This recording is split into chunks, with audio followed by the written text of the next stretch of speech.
RAJUK plot বরাদ্দে দুর্নীতির অভিযোগে ক্ষমতাচ্যুত সাবেক প্রধানমন্ত্রী শেখ হাসিনা ও তার বোন শেখ রেহানা সহ ১৭ জনের বিরুদ্ধে করা মামলার যুক্তিতর্ক উপস্থাপন আজ। এই শুনানির জবানবন্দি শুনবেন ঢাকার ৪ নম্বর বিশেষ জজ আদালতের বিচারক মোহাম্মদ রবিউল আলম। এই মামলার প্রধান আসামি শেখ রেহানা। এর আগে ১৮ নভেম্বর এই মামলায় সাক্ষ্য গ্রহণ শেষ হয়।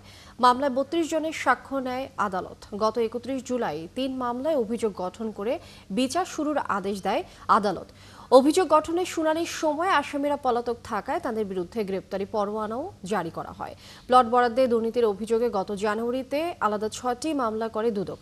সব মিলিয়ে ৬ মামলায় আসামি ২৩। এদিকে পূর্বাঞ্চলের প্লট বরাদ্দে অনিয়মের অভিযোগে শেখ হাসিনা, জয় ও পুতুলের বিরুদ্ধে ৩ মামলার রায় ২৭ নভেম্বর। দর্শক, যেমনটি বলেছিলাম, রাজউক প্লট বরাদ্দে দুর্নীতির অভিযোগে ক্ষমতাচ্যুত সাবেক প্রধানমন্ত্রী শেখ হাসিনা ও তার বোন শেখ রেহানা সহ ১৭ জনের বিরুদ্ধে করা মামলার যুক্তিতর্ক উপস্থাপন আজ।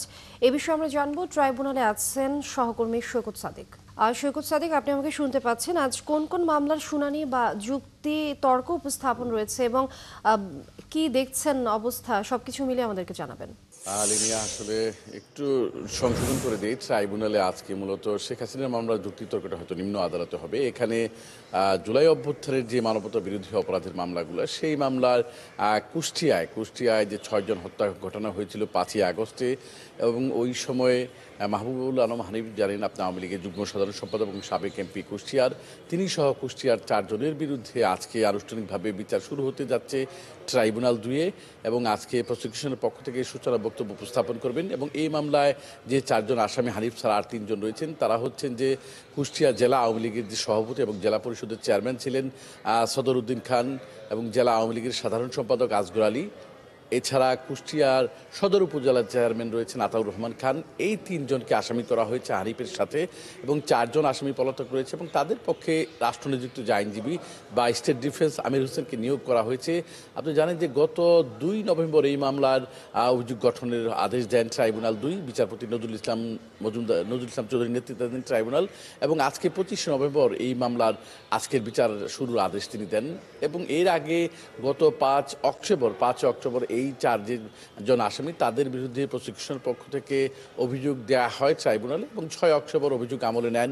এবং ১৪ অক্টোবর তাদের যেহেতু সবাই পলাতক রয়েছেন, তাদের পত্রিকায় হাজিরের জন্য বিজ্ঞপ্তির নির্দেশ দেওয়া হয়, এবং তারা যেহেতু হাজির না হননি, পরে তাদের পলাতক দেখে এই মামলার বিচার কাজ শুরু হচ্ছে।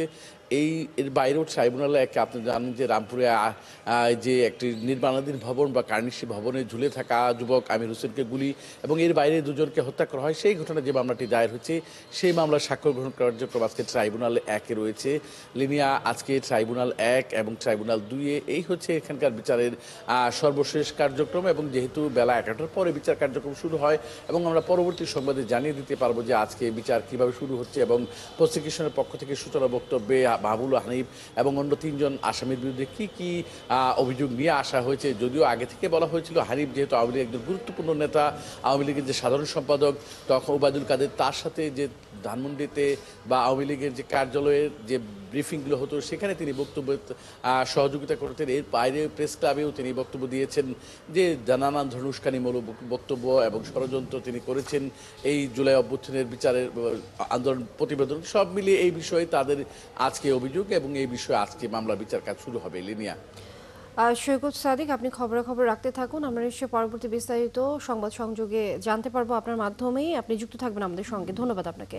দর্শক, আন্তর্জাতিক অপরাধ ট্রাইব্যুনাল থেকে সহকর্মী সৈকত সাদিক যুক্ত ছিলেন এবং আমরা জানছিলাম সেখানকার খবরাখবর।